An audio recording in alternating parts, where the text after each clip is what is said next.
Defending champion England, বিগত T20 বিশ্বকাপৰ champion ইংলেণ্ডে তেওঁলোকৰ বিশ্বকাপ অভিমুখী দলটো ঘোষণা কৰিছে। আপোনালোকক আমি অষ্ট্ৰেলিয়া ইণ্ডিয়াৰ টিমটোৰ বিষয়ে জনাইছোঁ। এইবাৰ আপোনালোকক ইংলেণ্ডৰ টিমটোৰ বিষয়ে জনাব বিচাৰিছোঁ। ইংলেণ্ডত তেওঁলোকে জোছ বাটলাৰক কেপ্টেইন হিচাপত ৰাখিছে। জোছ বাটলাৰে বৰ্তমান ৰাজস্থান ৰয়েলছৰ শিবিৰত অপেনিং বেটাৰ হিচাপত খেলি আছে। তাৰপিছতে তেওঁলোকে মঈন আলীক তেওঁলোকৰ বিশ্বকাপ অভিমুখী দলটোত ৰাখিছে।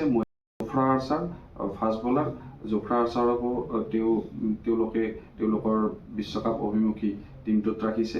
ইয়াতে উল্লেখ কৰিব বিচাৰিছোঁ, জোফ্ৰা আৰ্চাৰে বহুদিন ধৰি পেছাগত ক্ৰিকেটৰ পৰা বাহিৰত আছে, তথাপিও তেওঁলোকে জোফ্ৰা আৰ্চাৰৰ প্ৰতি বিশ্বাস প্ৰদৰ্শন কৰিছে নিৰ্বাচক মণ্ডলীয়ে, আৰু জোফ্ৰা আৰ্চাৰক তেওঁলোকৰ বিশ্বকাপ অভিমুখী দলটোত ৰাখিছে। জোফ্ৰা আৰ্চাৰৰ পিছত জনি বেষ্ট্ৰক বিস্ফোৰক অপেনাৰ বেটাৰ জনি বেষ্ট্ৰক তেওঁলোকে দলভুক্ত কৰিছে। জনি বেষ্ট্ৰ বৰ্তমান পাঞ্জাৱ কিংছৰ শিবিৰত আছে, পাঞ্জাৱ কিংছৰ হৈ খেলি আছে। লগতে তেওঁলোকে হেৰি ব্ৰুকক ৰাখিছে। ছেম কৰণ, যি আপোনাৰ শিখৰ ধাৱনৰ অনুপস্থিতিত পাঞ্জাৱ কিংছক নেতৃত্ব দি আছে বৰ্তমান IPLৰ টিম।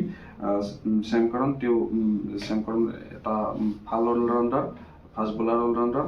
ছেম কৰনকো তেওঁলোকে দলভুক্ত কৰিছে। লগতে বেন ডাকেট, যদিও বেন ডাকেট আমি টেষ্ট ক্ৰিকেটাৰ হিচাপত পৰিচয় পাওঁ বেন ডাকেটৰ, তথাপিও টেষ্ট ক্ৰিকেটত তেওঁ বেছবলৰ যিটো ফৰ্মুলা ইংলেণ্ডে প্ৰথমে আনিছে, সেই বেছবলৰ ফৰ্মুলাত বেন ডাকেটে সুন্দৰ প্ৰদৰ্শন কৰিছে, বিস্ফোৰক ইনিংছ মুকলি কৰে টেষ্ট ক্ৰিকেটত।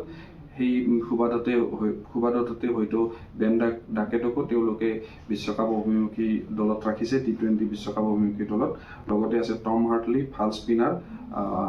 টম হাৰ্টলি আছে তেওঁলোকৰ বিশ্বকাপ অভিমুখী দলত। লগতে উইল জেক্সে যি RCBৰ হৈ এটা একদম বিধ্বংসী শতৰান কৰিছিলে।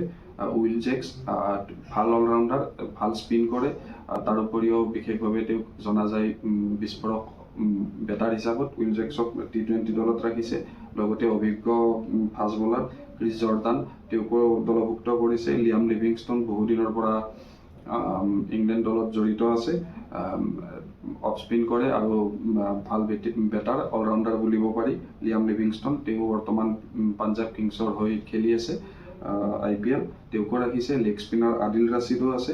লগতে KKRৰ বিস্ফোৰক উইকেট কিপাৰ বেটাৰ যি সুনীল নাৰিনৰ সৈতে অপেনিং কৰিবলৈ আহে ফিল চল্ট, তেওঁ আছে দলত, ইংলেণ্ড অভিমুখী বিশ্বকাপ দলত আছে। লগতে RCBৰ হৈ খেলা ৰিচ টপলি ফাষ্ট বলাৰ, তেওঁ আছে। ৰিচ টপলিৰ পিছত আছে মাৰ্ক উড। এইটো হৈছে ইংলেণ্ডৰ বিশ্বকাপ অভিমুখী দল, যি 2 জুনৰ পৰা ৱেষ্ট ইণ্ডিজ আৰু আমেৰিকাত আৰম্ভ হ'ব T20 বিশ্বকাপ। তাতে তেওঁলোকে এই দলটো লৈ যাব। আপোনালোকে জনাওক, ইংলেণ্ডৰ দলটো ঠিকে আছেনে? ডিফেণ্ডিং চেম্পিয়ন হিচাপত তেওঁলোকৰ যিটো যোৱা বছৰৰ যি T20 বিশ্বকাপ তেওঁলোকে চেম্পিয়ন হৈছিলে, এইবাৰো তেওঁলোকে চেম্পিয়ন হ'ব পাৰিব নে তেওঁলোকে ট্ৰফিটো আনৰ হাতত গতাই দিব লাগিব? আপোনালোকৰ মতামত জনাওক।